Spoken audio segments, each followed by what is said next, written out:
Hey guys, welcome back to the another video of English of class 12th, chapter 1 of Flamingo, the last lesson. This is a short introduction. The last lesson is set against the backdrop of the Franco-Prussian War, in which France was defeated by Prussia with the war led by Germany. Means Prussia and Germany were on one side, and France was on other side. Okay, so there was a war. In this story, the French districts of Alsace and Lorraine have passed into Prussian hands. Means Prussia ने उनको जीत लिया था. Alsace and Lorraine पे Prussia ने अपना कह देते हैं उसको सीज कर लिया था, उसको हड़प लिया था. ठीक. This story also shows the effect of this incident on the normal life in the schools. ये जो स्टोरी, ये वॉर जो हुआ था, ये स्टोरी हमें ये बताती है कि नॉर्मल लाइफ मीन्स जो ये सीज कर लिया था एल्सेक एंड लॉरेन का स्टेट जो था, सो उससे स्कूल लाइफ पे जो नॉर्मल लाइफ चलती है स्कूल में या सिटी में जो पब्लिक होती है उन पे क्या इफेक्ट पड़ा था. It also highlights the pain that was inflicted upon the people of a territory by the conquerors. ठीक है. Who took away the rights of the people to study or speak their own language. Means people से वो right छीन लिया था Germany ने French पढ़ने का, कि एल्सेक एंड लॉरेन के स्कूल्स में फ्रेंच पढ़ाई जाती थी. सो आगे से फ्रेंच नहीं पढ़ाई जाएगी, ये वहाँ पर ऑर्डर लागू कर दिया था, मीन्स जारी कर दिया था. Okay, let's come on to summary now. Understand very nicely, and if you have any doubt please post it in comment box. As Franz started very late for his school that morning, he was in great fear, especially because his teacher M. Hamel had said that he would put up questions on participles, and Franz did not know anything about it. Means जो France था वो बहुत late हो गया था school के लिए, और वो एक डर था उसके मन में. क्यों? अपने टीचर की वजह से. उसके टीचर ने उनको एक चैप्टर दिया था, एक लेसन दिया था पार्टिसिपल्स पे याद करने के लिए, कि उस पर वो क्वेश्चन पूछेंगे, बट उसने वो प्रिपेयर नहीं किया, उसको कुछ नहीं आता था उसमें से. तो फॉर अ मोमेंट, कुछ टाइम के लिए, he thought of running away. उसने सोचा कि मैं बंक कर लेता हूँ class and spend the day out, और मैं बाहर अपना दिन बिताता हूँ. It was a warm and bright day, और वो बहुत अच्छा सा सुहावना दिन था. Birds was twittering outside and soldiers were practising. Birds जो थी वो चिर्प कर रही थी, एंड सोल्जर्स जो थे वो वहाँ पर प्रैक्टिस कर रहे थे. All these things were more attractive than the rules of participles. ये सारी चीज़ें उसको बहुत अट्रैक्ट कर रही थी अपनी साइड पार्टिसिपल्स के रूल्स को के अलावा. ठीक है. मीन्स पार्टिसिपल्स के रूल्स इतने अट्रैक्टिव नहीं थे जितनी कि ये सारी चीज़ें उसको अट्रैक्ट कर रही थी. But anyhow he forced himself to move hurriedly towards the school. कैसे भी करके उसने अपने आप को तैयार किया, उसने अपने आप को फोर्स किया कि चलो नहीं, स्कूल चलना है. When he was passing the town hall, there was a crowd in front of the bulletin board. Means एक होता है bulletin board, होता है जिस पर हमारी सारी न्यूज़ हेडलाइंस जो होती हैं वो उस बोर्ड पे होती हैं. Okay, bulletin board is that board in the town hall. Town hall होता है कि वो हॉल जो टाउन के बीचों बीच होता है, जिसमें कि सारा जो पब्लिक है वो वहाँ पर न्यूज़ जान सकती है, न्यूज़ हाईलाइट देख सकती है. So for the last 2 years, all the bad news like the lost battle, सारी bad news ही थी उस पे, and the orders of commanding officer has been displayed on that notice board. ठीक. What could be the matter then? अब France वहाँ से भागता हुआ जा रहा था for the school, तो उसने कहा कि अब क्या हुआ है यहाँ. He thought without stopping. उसने ये चीज़ सोची बिना रुके. वो वहाँ रुका नहीं, क्योंकि अगर वो रुकता तो वो स्कूल के लिए और लेट हो जाता.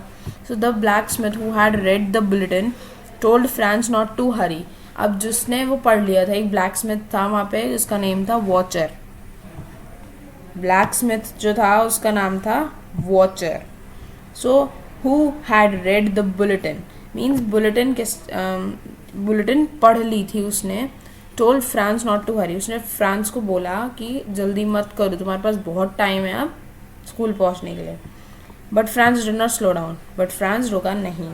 ही thought that the blacksmith was poking fun at him, उसने सोचा कि टॉन्टिंग कर रहा है मुझ पर black Smith.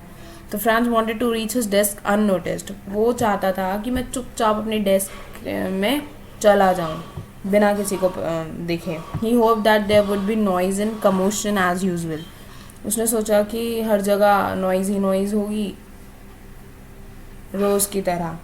He depended on this noise and bustle to reach his desk unnoticed, but he was surprised. लेकिन वो surprised हो गया. Instead he found the school quiet. उसने स्कूल को बिल्कुल silent पाया. स्कूल जो था वो quiet था. Students were sitting quietly in their seats. M. Hamill was not rapping his ruler on the table. He was moving up and down with the ruler under his arm. वो केवल टहल रहे थे M. Hamill.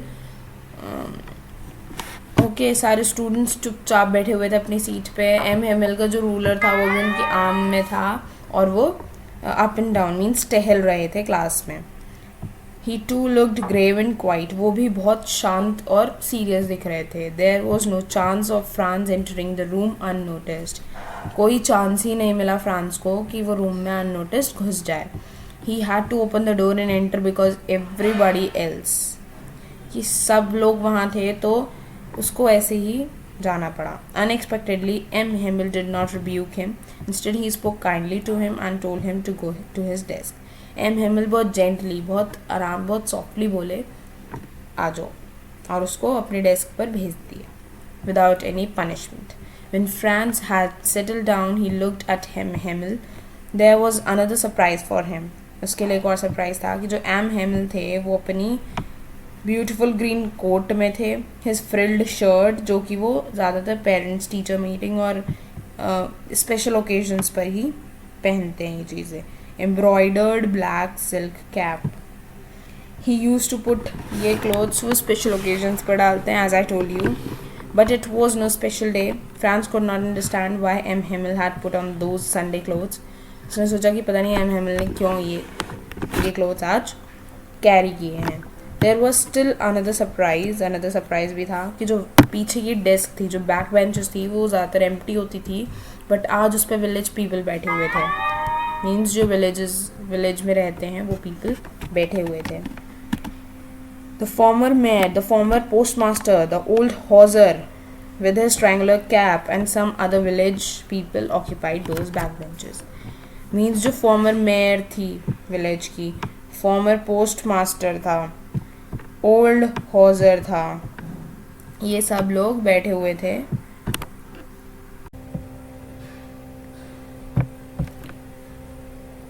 M. Hamill climbed up his chair and spoke to his pupils in a gentle and serious tone. M. Hamill फिर अपने pupils means students से बात करते हैं in a very gentle and serious tone, means बहुत serious होके. He told them that an order had come from Berlin, means Berlin से एक ऑर्डर आया है. French would not be taught to them any more, means French अब उनको नहीं पढ़ाई जाएगी कल से. ओके, मीन्स फ्रांस में फ्रेंच नहीं पढ़ाई जाएगी.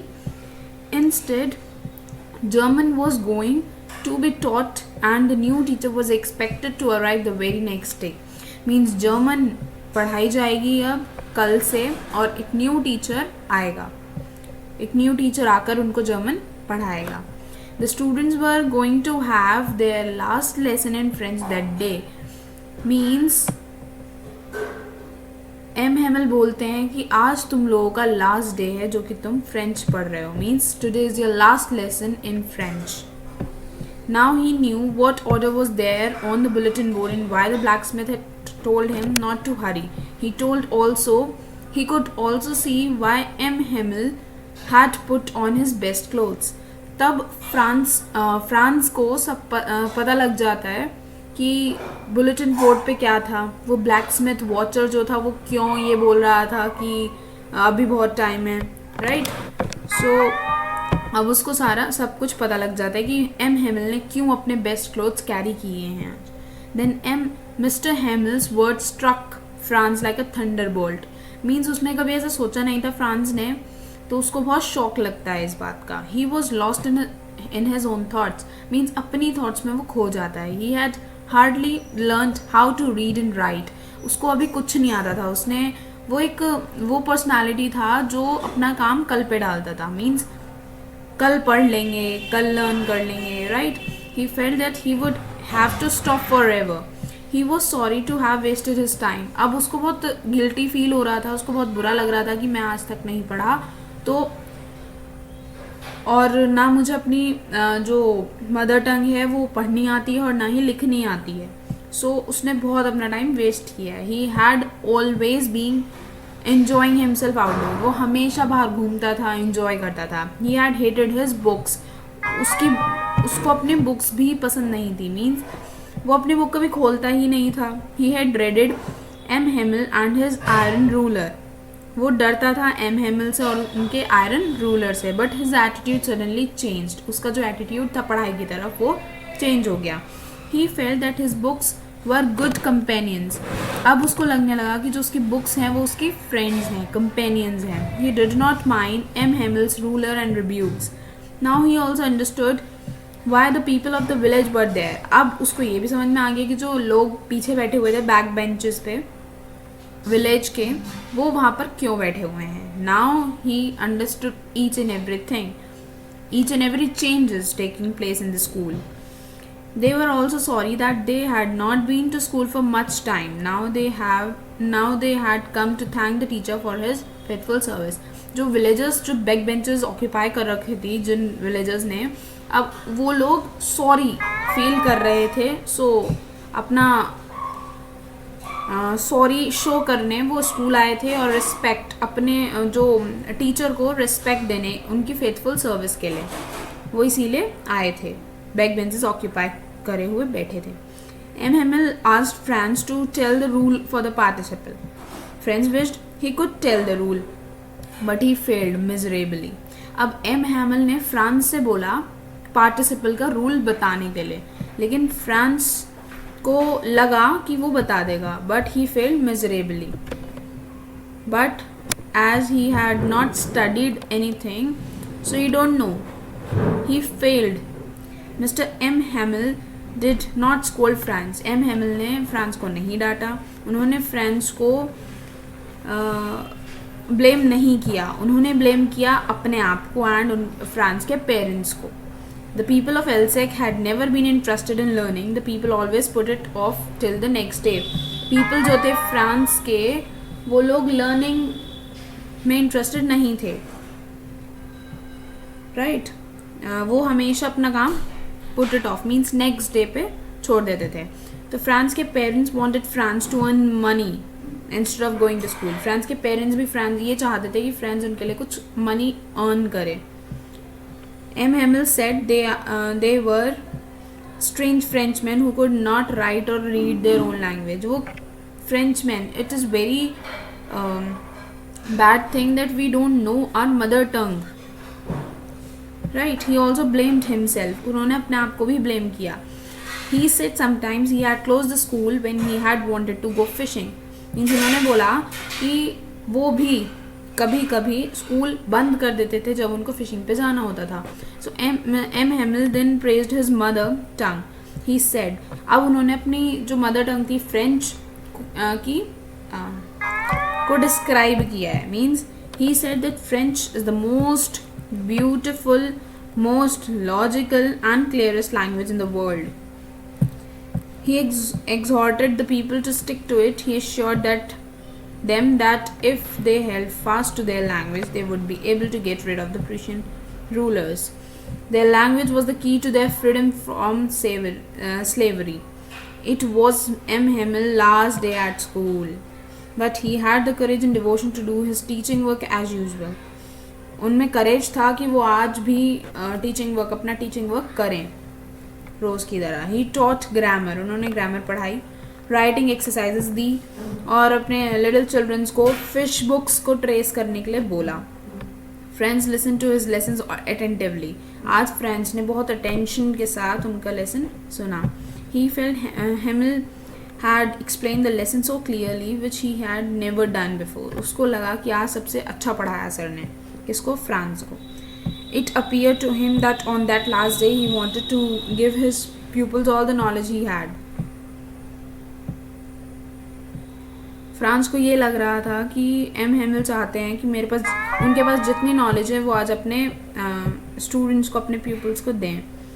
The church clock struck 12 o'clock show करती है clock, and it was the time for the school to close.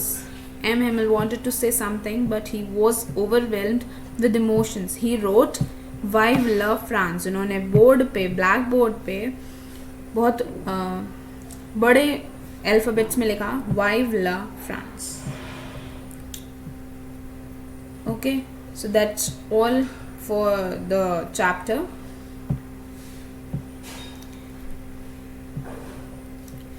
I will discuss the NCERT question answers in next video. So if you like the explanation, like the video and subscribe my channel for getting more updates.